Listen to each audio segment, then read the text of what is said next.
to tone it down. Brian O'Connell, RTE News at the Leveson inquiry in London.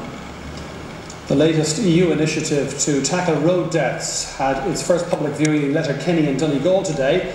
The feature-length film, Young Europe, tells the stories of a number of young Europeans and was shot in part in County Donegal. It's a sophisticated film with some subtle and some very stark messages. 14 European police forces were behind the project, and when Ireland was chosen as one of the 3 main countries to film in, there was a specific request that Donegal would be the location. Because of the number of fatalities, and it will send out a stronger message coming from Donegal compared to any other part of the country. I really felt that it was a poignant and very important that it came from Donegal. The film itself is very strong. What the story very cleverly does, it brings you through early parts of their lives, it brings you through relationships, and everything in society is in there, right across the spectrum, from alcohol to relationships to parents. For us young people, it hits home, you know, that this can happen to anyone, any family.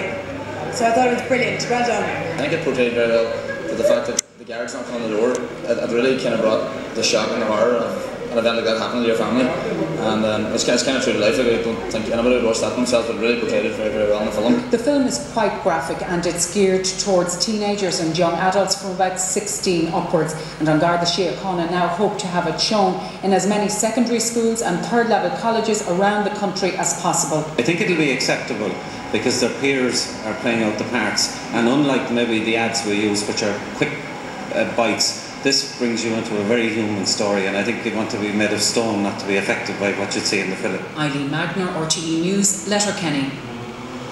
The High Court has ruled that musicians Foster and Allen must pay around €3 million each to the Revenue Commissioners. Michael Foster had challenged